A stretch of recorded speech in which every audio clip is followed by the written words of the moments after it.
Hello friend, SP education में आपका हार्दिक स्वागत है। आज की क्लास में हम लोग बात करने वाले हैं झारखंड पीजीटी कॉमर्स की बात करने वाले हैं। और ये जो क्लास है आप लोगों की वो झारखंड म्यूनिसिपल कॉर्पोरेशन में भी आप लोगों की काम आएगी, जिसका एग्जाम आप लोगों को बहुत ही जल्द देखने को मिल सकता है। आप लोगों ने कहा था कि जेटेट की क्लास कराइए, तो मैंने कॉमर्स से रिलेटेड आप लोगों की वीडियो बनाने के लिए मैंने खोला है इस चैनल को।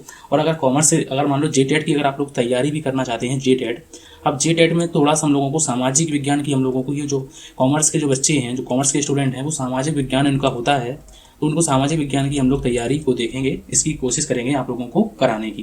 क्योंकि जेटेट हम लोग कॉमर्स से रिलेटेड जो जितने भी एग्जाम हैं उनको करते हैं, तो इसीलिए मैंने अभी आप लोगों को जेटेट के बारे में नहीं बताया है।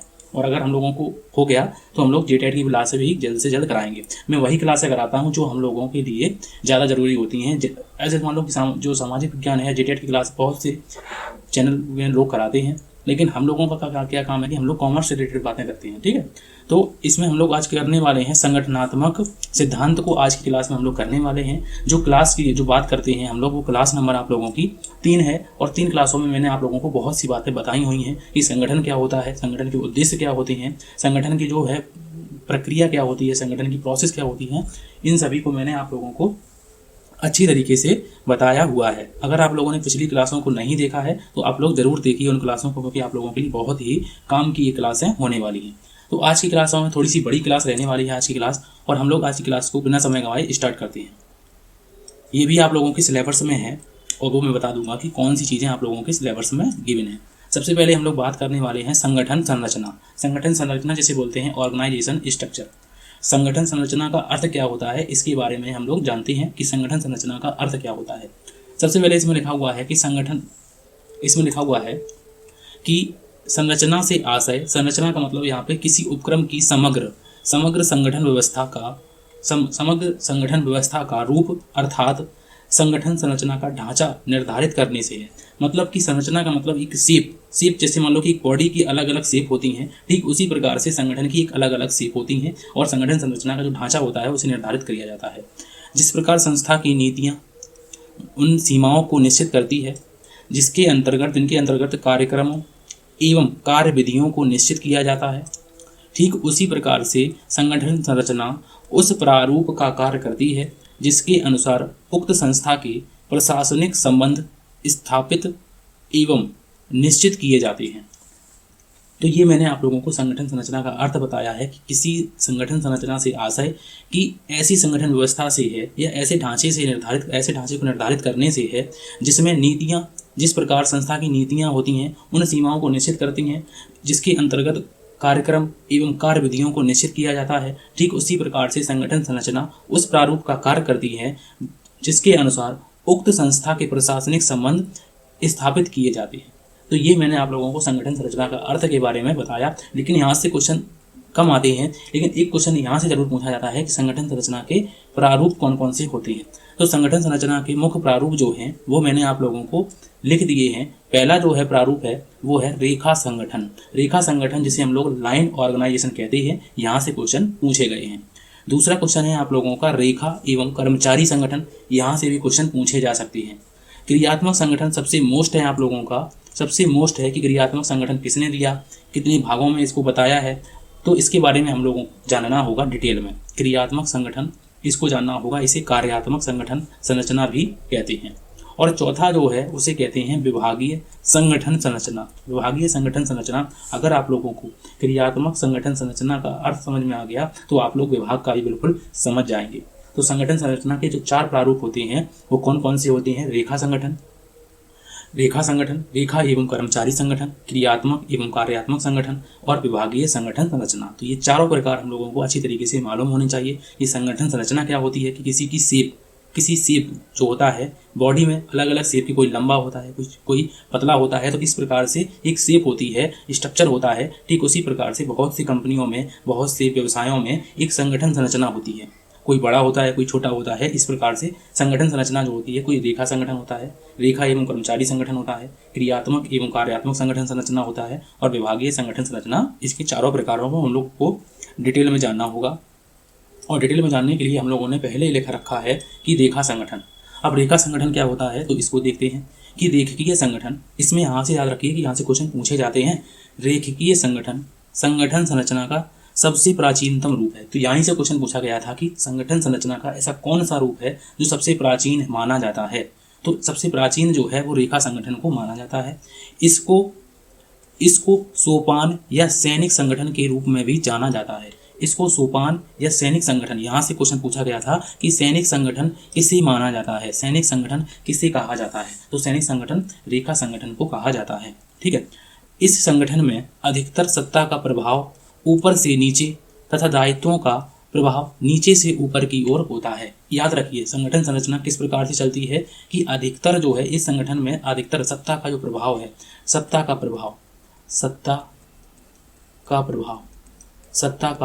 प्रभाव जो है वो ऊपर से नीचे की ओर चलता है, ऊपर से नीचे की ओर चलता है।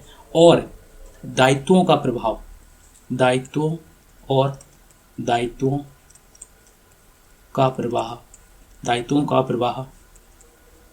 का प्रवाह जो है वो नीचे से ऊपर की ओर चलता है, नीचे से ऊपर की ओर चलता है। तो यहाँ पे लिखा हुआ है, यहाँ से क्वेश्चन पूछा गया है कि ये किस प्रकार से है। तो इसको सैनिक संगठन कहते हैं। और इसमें देखते हैं ऊपर से नीचे की ओर चलता है।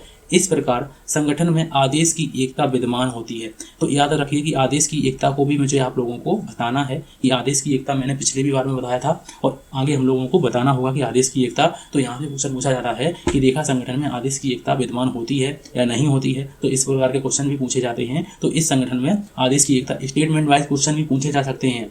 स्टेटमेंट वाइज क्वेश्चन पूछे जा सकते हैं। कैसे कि रेखा संगठन में निम्नलिखित तथ्य शामिल हैं या नहीं है, तो आप लोगों को मालूम होने चाहिए। यह पूरे संगठन के लिए बुनियादी ढांचा, ये पूरे संगठन के लिए बुनियादी ढांचा है। यह एक प्रत्यक्ष लंबवत संबंध का प्रतिनिधित्व करता है। यहाँ से भी क्वेश्चन पूछा जाता है कि यह जो है वो प्रत्यक्ष संबंध जो है, याद रखिए कि लंबवत प्रत्यक्ष संबंध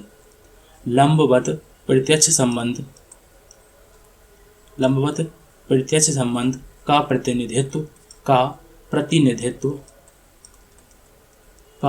प्रतिनिधित्व करता है। तो यहाँ से भी क्वेश्चन आते हैं। तो इस बात को याद रखिए, यह प्रत्यक्ष लंबवत मतलब कि इस प्रकार से, ठीक है, इस प्रकार से, ऐसे और ऐसे, इस प्रकार से चलता है, नीचे से और ऊपर से इस प्रकार से चलता है। तो इस प्रकार से भी याद रखिएगा। इसके माध्यम से प्राधिकरण बहता है। यह आंतरिक संगठन का सबसे सरल और सबसे पुराना है। यही बात तो प्राचीन की बात मैंने पहले ही आप लोगों को बता दी है कि इस संगठन को स्केलर संगठन के नाम से भी जाना जाता है। तो इसके अन्य नाम भी याद रखिए, सैनिक संगठन, सोपान, स्केलर संगठन के नाम से भी जाना जाता है। तो मैंने जितनी भी इसमें महत्वपूर्ण बातें थी उनको मैंने आप लोगों को बता दिया। अच्छी तरीके से आप लोगों को इनको देखना है कि रेखीय संगठन सबसे प्राचीन स्वरूप है संगठन का। सैनिक संगठन इसे नाम से कहते हैं, इसे सैनिक संगठन और सोपान संगठन भी कहते हैं। ये ऊपर से नीचे की ओर अधिकार, जो सत्ता का प्रभाव है वो ऊपर से नीचे की ओर चलता है और दायित्वों का जो प्रभाव है वो नीचे से ऊपर की ओर चलता है। इस संगठन में आदेश की एकता विद्यमान होती है। यह पूरे संगठन का बुनियादी ढांचा है, इस बात को याद रखना है। यह प्रत्यक्ष लंबवत संबंध का प्रतिनिधित्व करता है, इस बात को जरूर याद रखिए। तो मैंने जितनी भी बातें आप लोगों की लिखाई हुई हैं, ये विशेषताएं बनके आप लोगों की पूछी जा सकती हैं कि रेखा संगठन की क्या विशेषताएं होती हैं। तो रेखा संगठन की ये सभी विशेषताएं मैंने आप लोगों को बताई हुई हैं और इसके अर्थ को भी आप लोगों को क्लियर हो गया होगा कि ऐसा संगठन जो ऊपर से नीचे और नीचे से ऊपर की ओर चलता है, तो एक रेखा के तरीके से चलता है, इस प्रकार से चलता है, तो इसे क्या बोलते हैं, रेखा संगठन बोलते हैं। बिल्कुल क्लियर हो गया होगा। अब हम लोगों को नेक्स्ट में देखना है और 2 नंबर में हम लोगों को बात करनी है रेखा एवं कर्मचारी संगठन। रेखा एवं कर्मचारी संगठन में क्या है, तो इसको देखते हैं कि रेखा, इससे भी क्वेश्चन पूछे गए हैं, टीजीटी में क्वेश्चन पूछा गया था कि रेखा और कर्मचारी संगठन में आप लोगों के लिए पिछली एक की क्लास जो लेकर आऊँगा, नेक्स्ट क्लास जो लेकर आऊँगा मैं आप लोगों को, वो मैं आप लोगों को क्वेश्चन MCQ भी कराऊंगा। इसी के जो है मैंने MCQ आप लोगों को कराऊंगा और कुछ क्वेश्चन TGT और PGT में पूछे गए हैं उनको भी मैं आप लोगों को कराऊंगा। TGT और PGT और अदर स्टेट की बात करते हैं तो उनमें भी एग्जाम में हो सकता है कि अदर स्टेट के भी क्वेश्चन आप लोगों से पूछे जा सकते हैं। बिहार में किस प्रकार से क्वेश्चन पूछे गए हैं, या फिर यूपी की बात करते हैं तो यूपी में किस प्रकार से क्वेश्चन पूछे जाते हैं इन संगठनों से, तो मैं वो सारे क्वेश्चन आप लोगों को करा दूंगा। और वो कहते मैं ये भी लिख दूंगा कि वो क्वेश्चन किस एग्जाम में आए हुए हैं, 2013 में आए हुए हैं, 2019 में आए हुए हैं। तो इस प्रकार से मैं आप लोगों को वो भी करा दूंगा। तो बस आप लोग जुड़े रहिए और अच्छी तरीके से अपनी तैयारी को करते रहिए। मेरी यही शुभकामनाएं आप लोगों के साथ हैं। रेखा एवं कर्मचारी संगठन जो है वो प्रारूप बड़े आकार के उपक्रमों के लिए सबसे उपयुक्त होते हैं। यहीं से एक बार क्वेश्चन पूछा गया था कि बड़े आकार के संगठनों के लिए कौन सा संगठन सबसे उपयुक्त रहता है, रेखा संगठन, रेखा एवं कर्मचारी संगठन या फिर क्रियात्मक संगठन। तो इसमें जो बताया गया था वो इसका राइट आंसर था रेखा एवं कर्मचारी संगठन। ये क्वेश्चन आया हुआ है। उपक्रम का आकार बढ़ने, क्रियाओं में विविधता आने, तकनीकी पेचीदगी बढ़ाने तथा बाजार में प्रतिस्पर्धा बढ़ने के कारण यह अनुमान किया जाने लगा है कि विभागीय अध्यक्ष दैनिक आदेश निर्देश कार्य के साथ साथ विशेषज्ञ के रूप में कार्य नहीं कर सकते हैं। तो इसीलिए जो है विशेषज्ञ के रूप में कार्य नहीं कर सकते हैं, तो ऐसी परिस्थिति में उन्हें विशेषज्ञों से विभिन्न क्षेत्रों में सलाह लेना प्रारंभ कर दिया है। इस तरह उपक्रमों में विशेषज्ञों की नियुक्ति की जाने लगी है। अतः लाइन प्रबंधक कर्मचारी के रूप में काम करने लगे हैं और स्टाफ कर्मचारी इन कार्यकारी प्रबंधकों को विशिष्ट सलाह देने का काम करने लगे हैं, जिससे वे अपना कार्य अधिक कुशलता से कर सकते हैं। इस प्रारूप की सबसे बड़ी विशेषता यह है कि विशेषज्ञों की सेवाओं का लाभ प्राप्त किया जाता है। तो इस बात में अगर हम लोग बात करते हैं कि रेखा एवं कर्मचारी संगठन में क्या है, तो इसमें जो है दोनों का प्रारूप होता है। इसमें कर्मचारी और रेखा संगठन में जो अधिकारी होते हैं उनके बीच में आपस में बातें होती हैं, उनके बीच में आपस में जैसे मान लो कोई व्यवसाय है, अब वो व्यवसाय बड़ा हो गया है, आकार बढ़ गया है, उसमें विविधता आ गई है, तो उसमें क्या करेंगे कि हम विशेषज्ञों की नियुक्ति करेंगे। अब विशेषज्ञों की नियुक्ति करेंगे तो उनमें जो कर्मचारी कार्य करेंगे वो विशेषज्ञों के हिसाब से करेंगे, आपस में अपनी बात भी रखेंगे। ठीक है, तो इस प्रकार के संगठन को क्या कहते हैं, तो इस प्रकार के संगठन को रेखा एवं कर्मचारी संगठन कहते हैं। अब जो तीसरा जो है, यहाँ से क्वेश्चन पूछे गए हैं क्रियात्मक संगठन से, बहुत बार क्वेश्चन पूछे गए हैं, हर एग्जाम में क्वेश्चन पूछे जाते हैं और आप लोगों को भी हो सकता है एग्जाम में सिलेबस में गिवन है तो हो सकता है यहाँ से क्वेश्चन पूछे जाएं। क्रियात्मक शब्द की उत्पत्ति इस विचारधारा से हुई है कि प्रत्येक संगठन को किसी व्यवसाय को चलाने के लिए कुछ कार्य अथवा क्रियाएं संपन्न करनी पड़ती हैं। ये बात तो बिल्कुल सही है कि प्रत्येक संगठन को व्यवसाय को चलाने के लिए कुछ कार्य या क्रियाएं करनी पड़ती हैं, तभी वो संगठन अपने उद्देश्यों की प्राप्ति कर पाता है। अतः यह स्वाभाविक ही है कि किसी संगठन की क्रियाओं का प्रारंभ उस कार्य पर बल देकर होता है जिसके करने से संस्था के उद्देश्यों की प्राप्ति हो सके। मतलब कि प्रत्येक संगठन में जो क्रियाएं की जाती हैं उस कार्य पर बल दिया जाता है इसमें जो संस्था के उद्देश्यों की प्राप्ति में हो सके। मैंने अभी आप लोगों को बताया हुआ है कि अगर संस्था के उद्देश्यों को प्राप्त करना होता है तो प्रत्येक संगठन को कुछ ना कुछ क्रियाएं और कार्य करने पड़ते हैं, क्योंकि संस्था के उद्देश्य प्राप्ति के लिए जैसे जैसे किसी संगठन का आकार बढ़ता जाता है वैसे वैसे उसकी क्रियाओं का भी विशिष्टीकरण होता जाता है। मतलब कि अगर हम लोग बात करते हैं जैसे जैसे संस्था का आकार बढ़ेगा, जैसे जैसे व्यवहार का आकार बढ़ेगा, वहाँ पर क्रियाएं आप लोगों को ज़्यादा करनी पड़ेंगी और जब क्रियाएं ज़्यादा करनी पड़ेंगी तो आप उसमें विशिष्टीकरण होता है और उसमें विशिष्टीकरण होने से अंततः क्रियात्मक संगठन के अंतर्गत कार्यों के आधार पर समान क्रियाओं का समूहीकरण किया जाता है। अतः क्रियात्मक संगठन से आशय कार्यों के आधार पर समान क्रियाओं का समूहीकरण करने से है। क्रियात्मक संगठन से आशय कार्यों के आधार पर, इस बात को आप लोग याद रखिएगा कि कार्यों के आधार पर समान क्रियाओं का समूहीकरण करने से है। कोई कार्य करना है तो कोई कार्य अगर हमें करना है तो हमने क्या किया कि एक कार्य को करने के लिए व्यक्ति एक व्यक्ति होता है, वो एक ही कार्य में दक्ष होता है। ठीक है, अब हमने उसको उसी व्यक्ति को कार्य दे दिया। अब जैसे मान लो कि कोई इंजीनियर है तो हमने उसे मशीन का काम दे दिया कि आपको रिपेयरिंग करनी है। कोई आदमी अनुशासन रखने में ज़्यादा सहायक होता है तो हमने उसे दे दिया कि आप अनुशासन देखेंगे कि यहाँ पे कोई काम अच्छी तरीके से हो रहा है या नहीं हो रहा है। कोई आदमी मशीन चलाने में ज़्यादा सक्षम है और वो अच्छी एक्टिविटी से कार्य करता है तो हमने उसको ये कार्य दे दिया। तो मतलब प्रत्येक कार्य के लिए उसी व्यक्ति को चयनित करना जो उस कार्य में दक्ष है, तो इसी को कहते हैं क्रियात्मक संगठन। ठीक है, अब क्रियात्मक संगठन जो है और भी देखते हैं।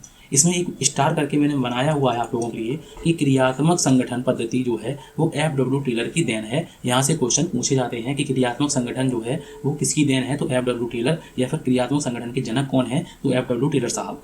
इस पद्धति का जो विकास है वो टेलर ने प्रबंध में विशिष्टीकरण करने के प्रयासों के अंतर्गत किया है। उनका यह मत था कि एक व्यक्ति समस्त कार्यों का विशेषज्ञ नहीं हो सकता, अतः कार्यरत कर्मचारियों को वही कार्य दिया जाना चाहिए जिसमें वो दक्ष हों। मैंने अभी आप लोगों को बताया कि वही कार्य हम लोगों को करना चाहिए जो हमें अच्छा लगता हो। हमारी जिस काम में रुचि नहीं होती है हमें वो कार्य नहीं करना चाहिए। टेलर साहब ने यही कहा है कि एक व्यक्ति सभी कार्यों में विशेषज्ञ नहीं हो सकता। ठीक है, वो उसका एक अलग, जैसे मान लो सिंगर है तो उसका एक अलग टैलेंट है कि वो गाना गा सकता है। कोई क्रिकेटर है तो वो अच्छा क्रिकेट खेल सकता है। अब वो प्रत्येक कार्य में सोचो कि वो गाना भी गाए और क्रिकेट भी करे, तो मतलब कि क्रिकेट भी खेले, क्रिकेट में भी अच्छा हो और गाना भी अच्छा गाता हो, तो इस प्रकार से बहुत ही इम्पॉसिबल होता है। लेकिन मिल जाते हैं, अब आप कहेंगे अपवाद के रूप में मिल जाते हैं, हो सकता है मिल जाते हैं, लेकिन ऐसा ज़्यादातर नहीं होता है। प्रत्येक व्यक्ति हर एक काम में जो है विशेषज्ञ नहीं होता है, उसे उसी काम को दिया जाना चाहिए जिसमें कार्य वो दक्ष हो। टेलर के अनुसार क्रियात्मक संगठन में निम्नलिखित कितने 8 अधिकारी होते हैं। यहाँ से क्वेश्चन पूछे गए हैं कि कितने अधिकारी होते हैं, या टेलर ने क्रियात्मक संगठन को कितने भागों में बांटा है। तो 2 भागों में बांटा है, 4 अलग और 4 अलग। कुल भाग कितने हो गए? 4 अधिकारी होते हैं, 8 अधिकारी होते हैं, 4 एक तरफ और 4 एक तरफ, जो अपना अलग अलग कार्य करते हैं। तो इसको हम लोग देखेंगे, डायग्राम बना के भी आप लोगों को दिखाएंगे कि किस प्रकार से इन्होंने देखा है। उसको हम लोग सबसे पहले इसको हम लोग पहले बाद में पढ़ेंगे कि जो 8 हैं, टोली नायक होता है, एक होता है हम लोगों का गति नायक, एक निरीक्षक होता है, एक जीर्णोद्धार नायक होता है। इंग्लिश में भी लिखा हुआ है, कोई दिक्कत की बात नहीं है। एक होता है कार्यक्रम लिपिक होता है, एक संकेत कार्ड लिपिक होता है। ये सारे होते हैं, लेकिन हम लोग अभी अब क्या करेंगे कि हम लोग आपको एक डायग्राम बना के दिखाएंगे कि जिससे आप लोगों को कोई दिक्कत की बात ना हो। तो इसकी हम लोग एक डायग्राम में आप लोगों को बात करते हैं और इसको फिर समझाने की भी पूरी कोशिश करेंगे आप लोगों को। सबसे पहले यहाँ पे देखिए ध्यान से कि एक हम लोगों का होता है कारखाना अध्यक्ष होता है। कारखाना अध्यक्ष होता है, ठीक है, जो कारखाने की पूरी कार्यकारी देखता है। उसके बाद इसको हम लोग 2 भागों में बांट देंगे। इसको हम लोग कितने भागों में बांट देंगे? 2 भागों में बांट देते हैं।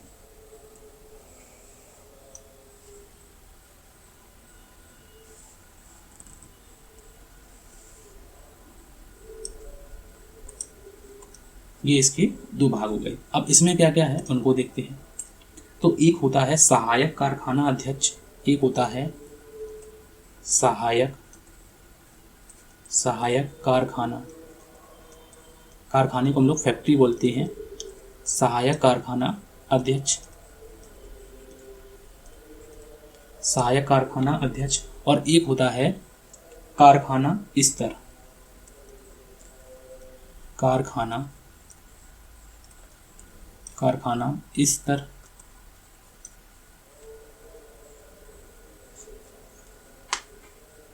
कारखाना स्तर, ठीक है। अब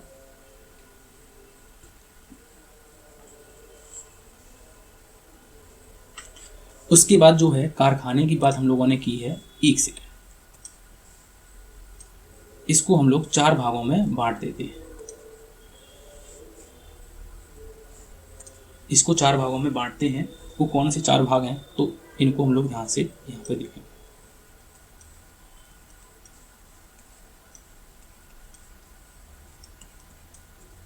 तो वो कौन कौन से होते हैं तो इनको देखेंगे। एक होता है यहाँ पर कार्यक्रम लिपिक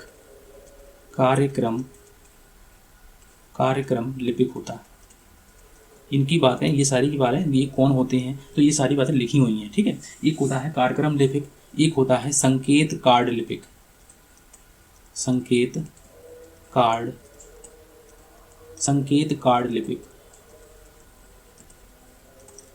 एक होता है समय तथा परिव्यय लिपिक, समय तथा परिव्यय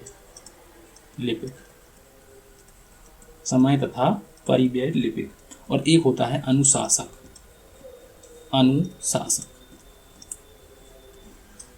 और यहाँ पे जो 4 हैं इनको हम लोग देखते हैं। तो इनमें एक होता है, इसकी हम लोग बात करते हैं एक से। अगर इन 4 की बात करते हैं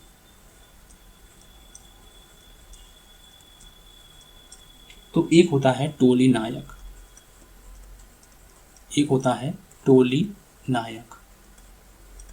ठीक है, सॉरी, एक होता है टोली नायक, एक होता है गति नायक। अभी हम लोग आप लोगों को ये सारी बातें बताएंगे कि इनके क्या क्या काम होते हैं, ये कौन होते हैं। जीर्णोद्धार होता है,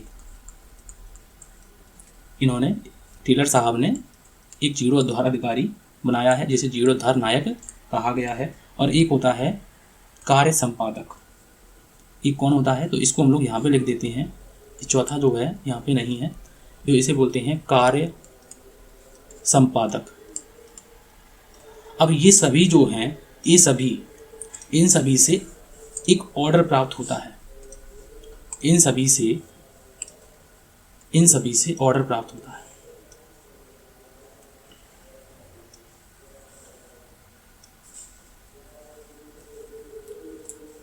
इन सभी से ऑर्डर प्राप्त होता है। टोली नायक, जीर्णोद्धार नायक और कार्य संपादक। तो ये सभी जो अधिकारी हैं, वो सभी अधिकारी किसको ऑर्डर देते हैं? ये जो सभी अधिकारी हैं,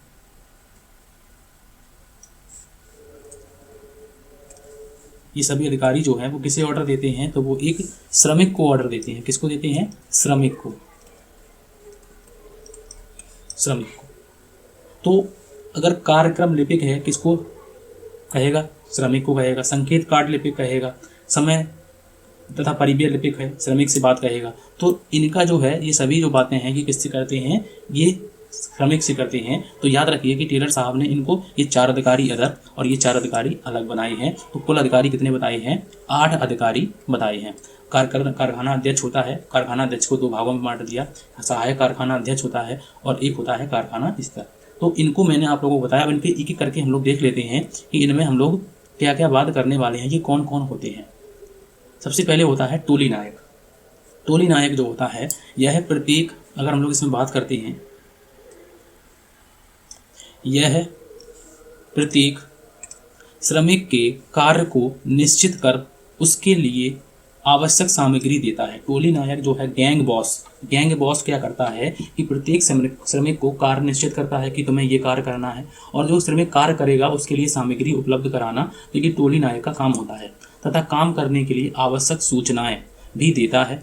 आवश्यकता पड़ने पर श्रमिक की सुविधा के लिए कार्य करने की रीति का प्रदर्शन भी करता है। तो आवश्यकता पड़ने पर कार्यक्रम की जो कार्य करने की रीति है वो भी बताता है प्रदर्शन करके कि इस प्रकार से आपको ये कार्य करना है, इतना मटेरियल है, ये सारी बातें बताता है और कार्य को भी निश्चित करता है। टोली नायक का काम आप लोगों को समझ में आ गया होगा। उसके बाद गति नायक है। गति नायक क्या करता है? तो श्रमिक की कार्य क्षमता बढ़ाने के लिए कार्य क्यों तथा किस प्रकार किया जाए, इस संबंध में आवश्यक सूचनाएं देने तथा कार्य करने की विधि का प्रदर्शन करने का कार्य जो है वो यह व्यक्ति जो है करता है। कौन करता है? गति नायक करता है। गति नायक क्या करता है कि श्रमिक की कार्य क्षमता बढ़ाने के लिए, काम को स्पीड से करने के लिए, स्पीड बॉस जिसे कहते हैं, काम को स्पीड से करने के लिए, अच्छी तरीके से करने के लिए, ये उन श्रमिकों को बताता है, अपने श्रमिकों को, कि इस प्रकार से, इस गति से आपको काम करना है, और उनका प्रदर्शन करके भी दिखा रहा है कि इससे, इस प्रकार से आप काम करेंगे तो आप गति से काम कर सकते हैं। उसके बाद होता है निरीक्षक। अब निरीक्षक जिसे हम लोग, निरीक्षक जो है इंस्पेक्टर होता है। यह निर्मित वस्तुओं की किस्म की जांच करता है। जो वस्तुएं बनाई हुई हैं श्रमिकों ने, उनकी वस्तुओं की जांच कौन कर सकता है? तो निरीक्षक करता है। और होता है जीर्णोद्धार नायक। तो जीर्णोद्धार नायक जिसे क्या बोलते हैं? रिपेयर बॉस बोलते हैं। तो हिंदी को भी कभी कभी कठिन लगती है हम लोगों को, ठीक है, लेकिन इंग्लिश मैंने आप लोगों के लिए लिख रखी है, रिपेयर बॉस। तो यह जो है, यह इस बात की देखरेख करता है कि कोई मशीन जो है, श्रमिक अपनी मशीन को ठीक प्रकार से रखते हैं या नहीं। वह मशीन की सफाई व तेल इत्यादि की व्यवस्था करता है और पुर्जे की मरम्मत करता है। तो जीर्णोद्धार नायक जो रिपेयर बॉस होता है, वो सारी मशीनें देखता है कि कोई श्रमिक अपनी मशीन को अच्छी तरीके से रखता है या नहीं रखता है, मशीन में तेल है या नहीं है, ऑयल की जानकारी देता है, ठीक है, पुर्जों की जानकारी देता है, और जो पुर्जे खराब होते हैं उनकी मरम्मत करता है। तो ये रिपेयर बॉस का काम होता है। तो ये चारों आप लोगों को अच्छी तरीके से समझ में आ गए होंगे। अब जो 5वां बॉस होता है, 5वां जो अधिकारी होता है, उसे बोलते हैं रूटीन क्लर्क, ठीक है।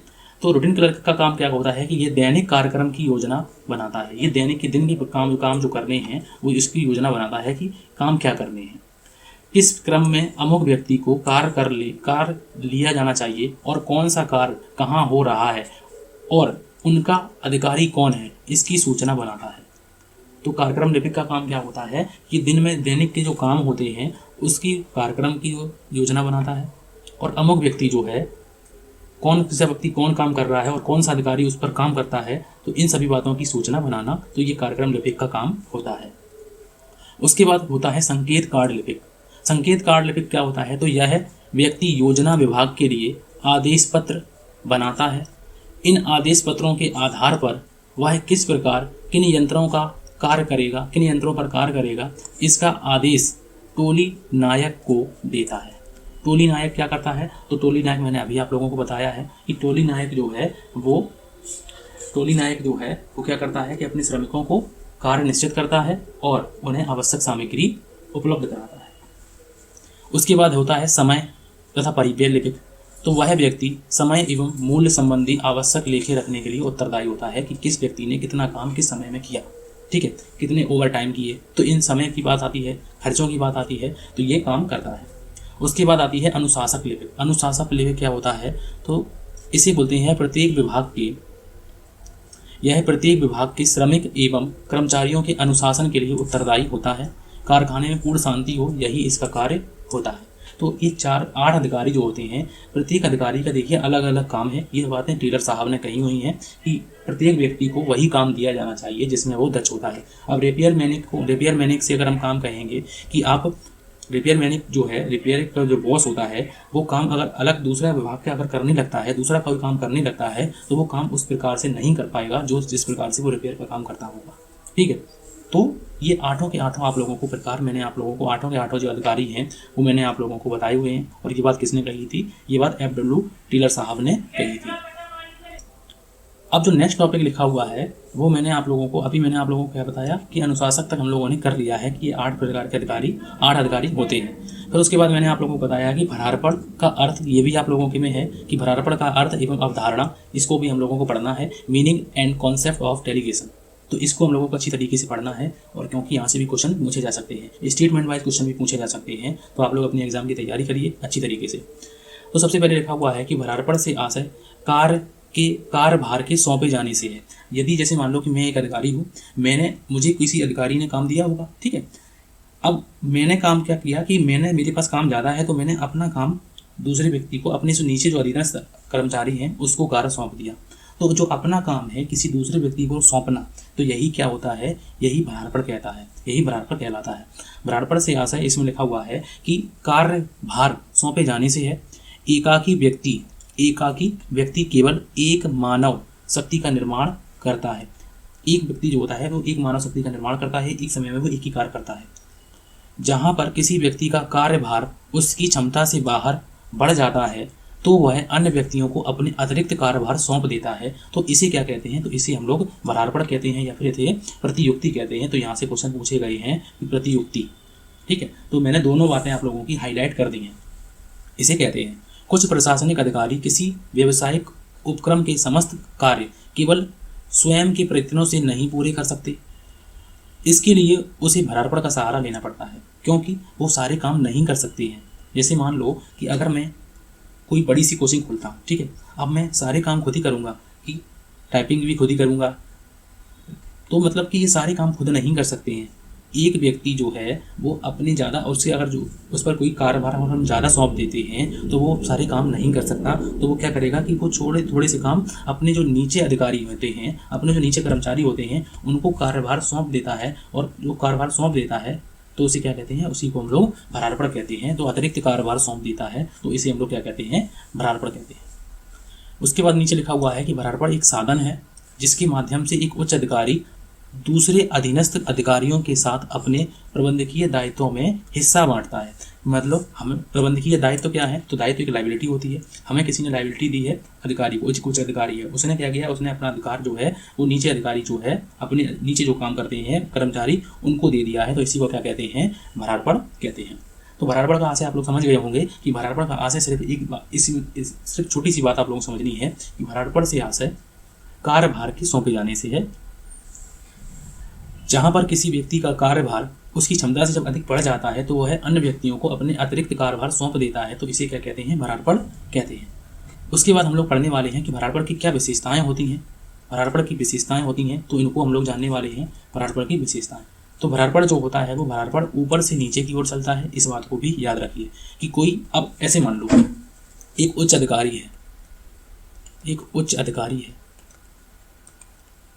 एक उच्च अधिकारी ने अपने नीचे जो अधिकारी हैं उसको काम दिया है, ठीक है, उसको बराबर किया है। अब ऐसा हो सकता है अधीनस्थ कर्मचारी, एक सेकेंड, अधीनस्थ अपने नीचे अधिकारी, ठीक है, अब आप लोगों को समझ में आ जाएगा, को कार्य सौंपा है। तो एक उच्च अधिकारी ने क्या किया है कि कोई काम जो है वो अपने नीचे अधिकारी को सौंपा है। तो ये कैसा हो गया, ऊपर से नीचे की ओर। अब कोई अधिकारी जो निम्न अधिकारी है वो ऐसा कहेगा कि हमने आपका काम किया था, आप मेरा काम कीजिए। तो इस प्रकार से बातें नहीं होती हैं। तो यहाँ पर जो है ये ऊपर से नीचे की ओर चलता है, ना कि नीचे से ऊपर की ओर, ठीक है। तो भरारपण कैसे चलता है, ऊपर से नीचे की ओर। भरारपण एक प्रक्रिया है जो भी मैंने अभी आप लोगों को बताई है। भरारपण का उद्देश्य क्षमता प्राप्त करना होता है। भरारपण का उद्देश्य क्या होता है, क्षमता प्राप्त करना, ठीक है। तो इस बात को भी याद रखिएगा। और नेक्स्ट में लिखा हुआ है कि भरारपण जो है वो भरारपण जो है, तो इसको मैंने थोड़ा सा इसमें एरर लिखा हुआ है। तो इसकी बात अगर हम लोग करते हैं इस विशेषता की कि भरारपण से भरारपण करने के पश्चात भी दायित्व से मुक्त नहीं होता। अब जैसे मान लो कि उच्च अधिकारी ने अपना काम किसी नीचे अधिकारी को दिया है। अब इसने जो है, अब जो व्यक्ति ने जिसे उच्च अधिकारी को काम दिया है तो वो किससे कहेगा, तो वो इसी अधिकारी से तो कहेगा। तो इसको जो है दायित्व से मुक्ति नहीं हो सकती है, क्योंकि इसे काम दिया गया है किसी ऊपर अधिकारी द्वारा और इसने किसी नीचे अधिकारी से काम करवाया है।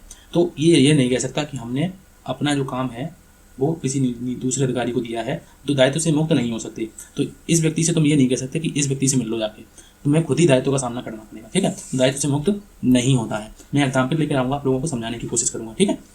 उसके बाद क्योंकि ऐसे मौके पर एग्जाम्पल दिमाग में नहीं आ पाते, ठीक है। उसके बाद नेक्स्ट क्वेश्चन नेक्स्ट में लिखा हुआ है कि इसके द्वारा अधीनस्थों की परिसीमाओं को निर्धारित किया जा सकता है। उसके बाद लिखा हुआ है कि भरारपण से एक से अधिक प्रकार का होता है। भरारपण एक से अधिक प्रकार का होता है। नेक्स्ट विशेषता लिखी हुई है कि भरारपण सहयोग प्राप्त करने की प्रक्रिया है। ये बात बिल्कुल समझ में आ गई। उसके बाद लिखा हुआ है कि ऐसे अधिकार का भरारपण नहीं किया जा सकता जो भरारपणकर्ता के पास ना हो।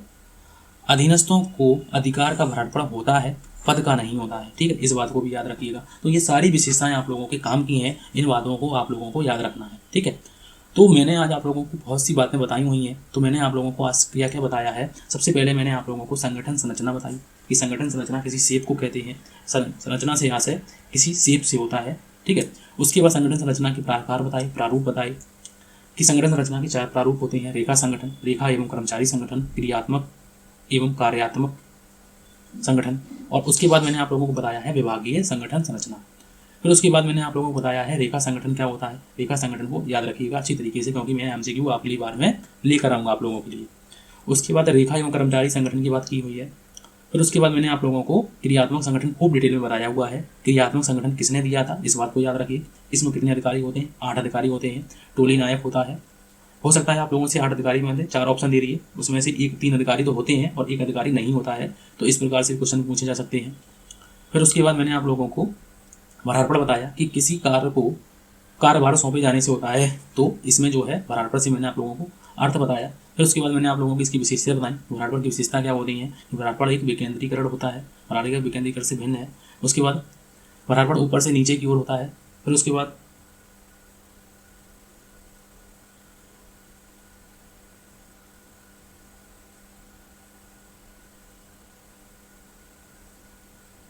तो यहाँ पे जो लिखा हुआ है कि विशेषता जो लिखी हुई है भरारपण विकेंद्रीकरण से भिन्न नहीं है। भिन्न जो है यहाँ पे पूछा गया है, भरारपण का आशय जो है वो विकेंद्रीकरण कदापि नहीं है, ठीक है। तो यहाँ पे जो विकेंद्रीकरण होता है वो कदापि नहीं होता है। मतलब कार्य तो हमने दे दिए हैं, लेकिन हम ही पूरे दायित्व का जो है दायित्व हम ही देखते हैं, ठीक है। इसमें याद रखिएगा कि काम तो हमने बांट दिए हैं, लेकिन दायित्व की बात अगर हम लोग की जाती है तो दायित्व कौन देखता है, तो दायित्व हम ही हमारे ही है, ठीक है। ये नहीं है कि हमने जिस अधिकारी को दिए हैं या जिस व्यक्ति को दिए हैं वही उसके लिए दायित्व के लिए जिम्मेदार होगा। तो इस प्रकार की बातें नहीं होती है, ठीक है। तो ये मैंने आप लोगों को अच्छी तरीके से बताने की कोशिश की है। और मैंने आप लोगों को कारखाना के बारे में बताया, कारखाना अध्यक्ष होता है। तो ये मैंने आप लोगों को क्रियात्मक संगठन का एक चित्र भी बताया कि क्रियात्मक संगठन जो होता है उसका एक चित्र, ठीक है। तो मैंने आज की क्लास में आप लोगों को बहुत सी बातें बताने की कोशिश की हैं। हो सकता है आप लोगों को कुछ बातें पहले से ही मालूम हो, लेकिन अगर आप लोगों को मैंने कोई भी बात नहीं बताई हुई है या फिर कोई दिक्कत है तो आप लोगों को, तो आप लोग बताइए, मैं आप लोगों को जरूर सॉल्व कर दूंगा। ठीक है। तो आज की क्लास आप लोगों को कैसी लगी तो प्लीज़ आप लोग लाइक जरूर कर दिया करें। मैं आप लोगों के लिए बहुत ही मेहनत से क्लासें बनाता हूँ। ठीक है। तो और भी मैं आप लोगों के लिए आगे क्लासें बनाने की पूरी कोशिश करूँगा। तो आज की क्लास के लिए थैंक यू फॉर वॉचिंग।